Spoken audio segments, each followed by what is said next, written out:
In the middle of the night when I can't get hold of it.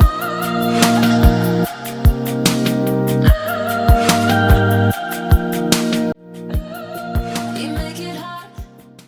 It is a silent disease that is always dismissed. My name is Susan Gitari and welcome to Tuwasiliane Show.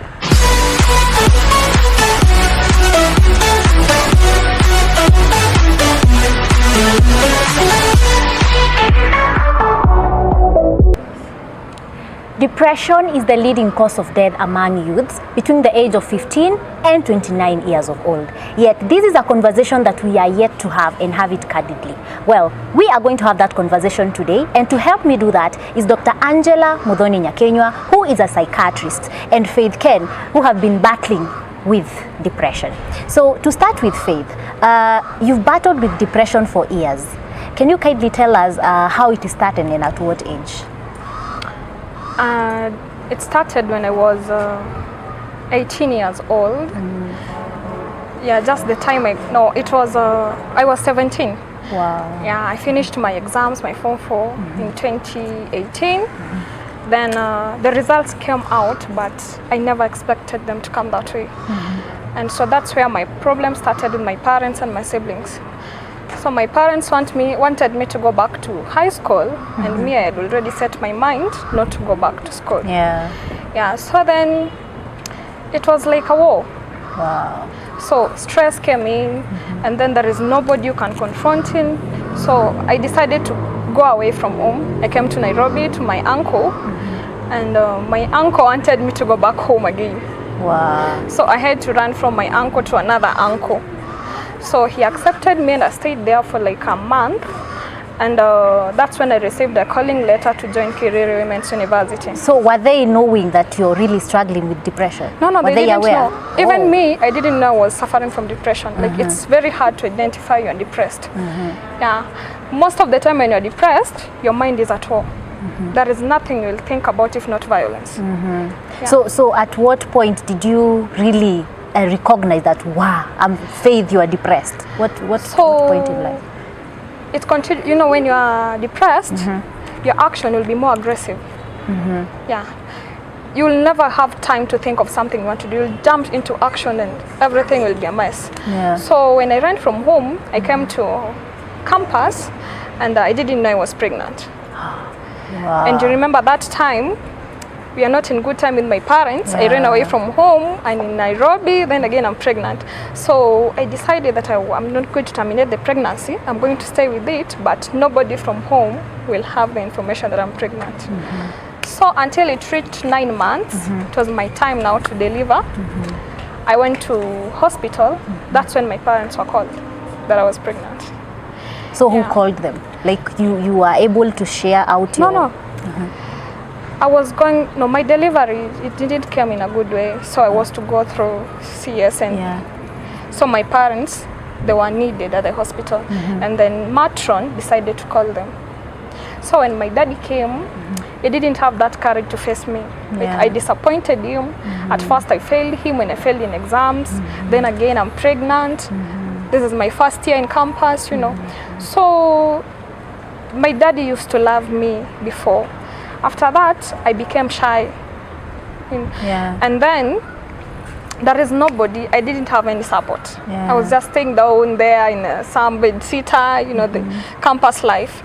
And this time also I have a baby. So he said, I will not drop out of school. I will continue going to school, and I'll keep my baby. And I have, you know, these small boys. They'll impregnate you, then you'll never see them again. So for my case, he never denied the pregnancy. But he denied the responsibility, let me say that. Yeah, he was not doing anything. So stress came in, I was stressed, and then depression. So it reached a time during, I think it was 2020 March, when Corona started. And my mom suggested that I should go back home with the baby. So going home, you know, I never accepted that I am a mother. So I kept on hiding my baby from everyone. Even on social media, nobody knew I had a baby. So I didn't want anybody to know that I have a baby. So, you know, when you haven't accepted yourself, nobody will accept you. So my siblings, they used to see me like I'm a disgrace to them. Yeah. As the firstborn and that. So my mom, there is a time, like, you know, my mind also became, I am not a mother because I hadn't accepted that I'm a mother. And then I have a baby. I know I have a baby. So at least I wanted that respect, like somebody who is now not a child but a mother to someone. And my siblings will still see me as that kid whom they knew. So we started fighting. With this, my depressed mind, I remember there is a time I chased my sister with a slasher. Yeah. Like when you're depressed, it will take time before you realize you're depressed. Only the actions will tell you that you're depressed. Yeah. There is a time also I had a disagreement with my dad, and then I thought of killing my baby and then killing myself. But I wrote a suicidal note. Then I went to the bathroom to tie a rope to hang myself, but my sister found it. Yeah. So then that's when my mother knew there is something disturbing me. But I couldn't open up to anybody. Yeah, because I feared my mom. You know, our parents also, the way we are brought up, like our parents, they were like parents and kids. Not that friends. They are not open. They are not they're letting not open. You cannot share. You cannot say anything to your parents. So we were just there. So my mother told me, why? What are you trying to do? And what is this? And I told her, I don't know what I was doing. So then it took time, almost 5 months. With that, I was still depressed. So there is a time, there is something on my phone. I think my baby, she damaged my phone. And so I wanted a new phone from my dad. And my father told me that you want me to pay school fees for you and you want me to buy you a phone. So you're also receiving pressure from the parents. So I felt bad. And again, there is a time I told my daddy I want to go back with my kid. Then he told me, you want us to pay your rent, to pay your school fees, to take care of your kid. So, you know, at this time you're a mother? Yeah, you're I'm a mother, I'm a student. You're a sister? I'm a sister. Wow. So how my dad talked to me, I felt bad. I felt like I'm a burden to them because I needed a phone. And so meaning paying my school fees. Are you trying to hear what I was trying to say? Like, I'm paying your school fees, at the same time I'm fathering a child. So you feel like you're a disgrace.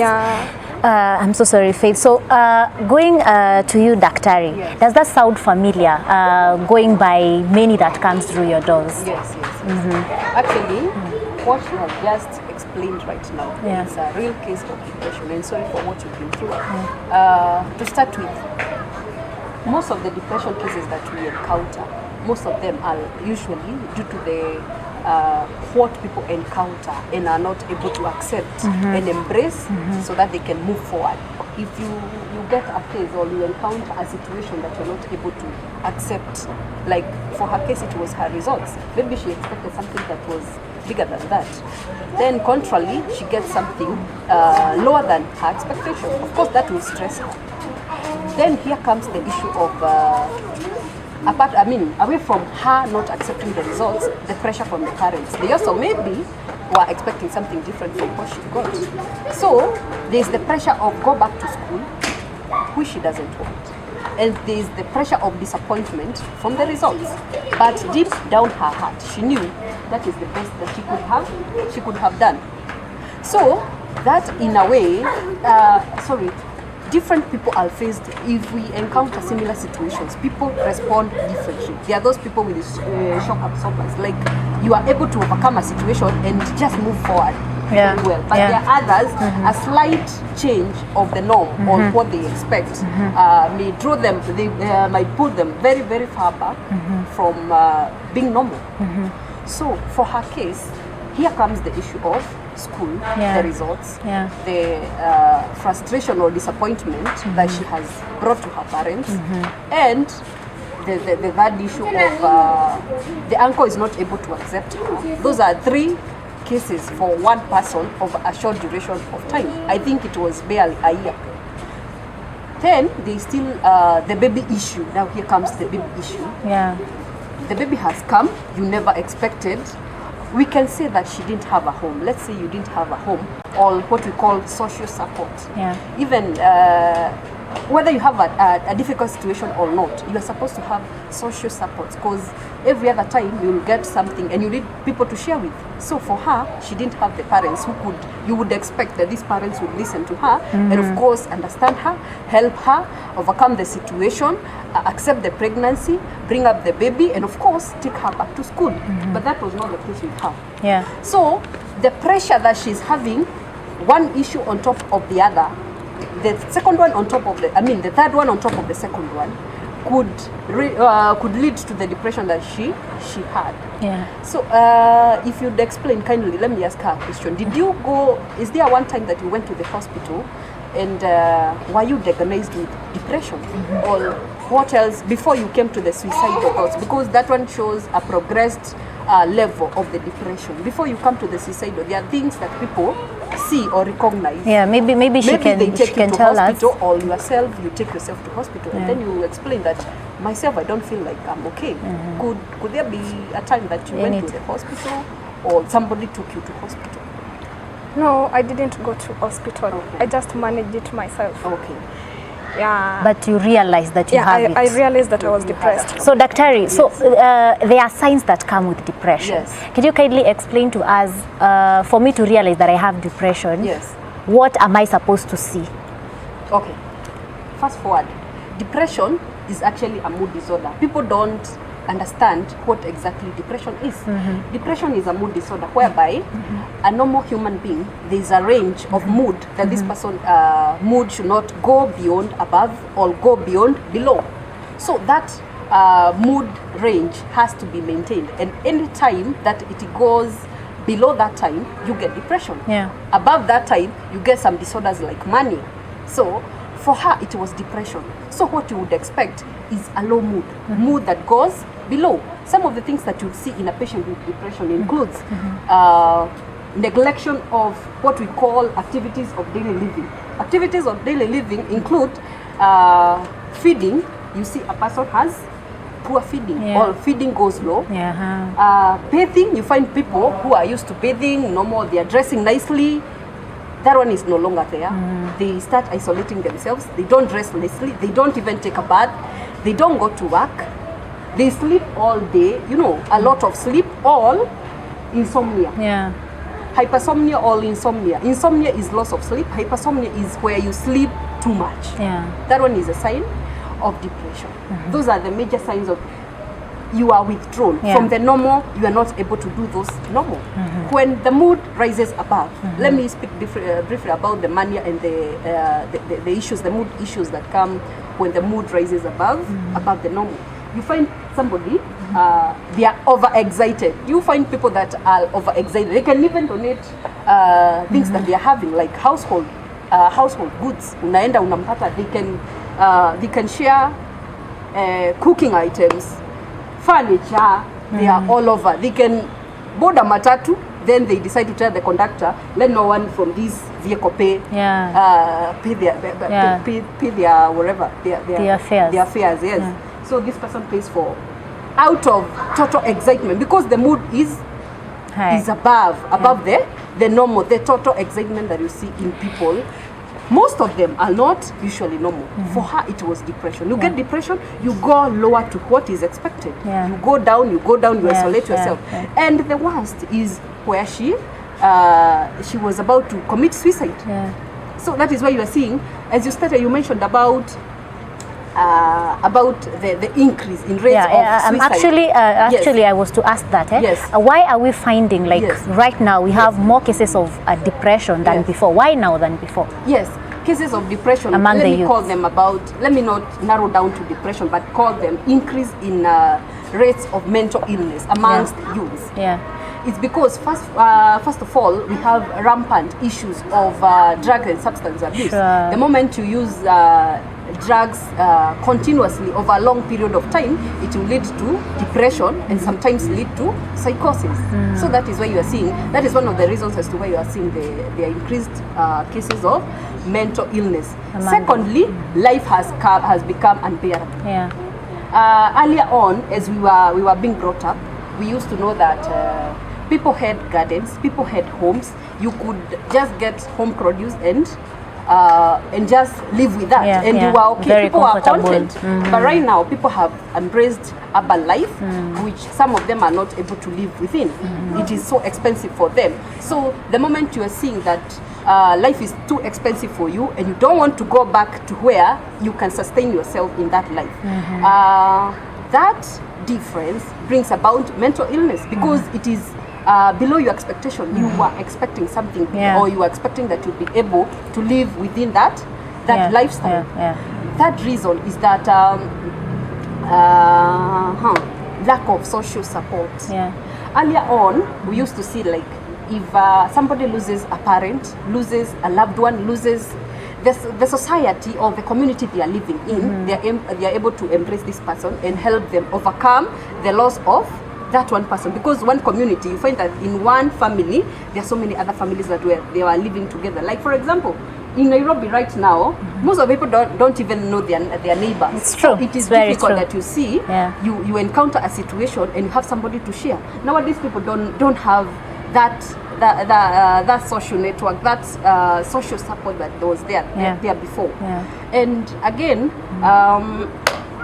we also have let me say this, that mental illness, unlike other conditions, it has not been embraced fully. Yeah. So the moment you identify that you have a problem, few people know where they should run to. People know the people they should contact. Yeah.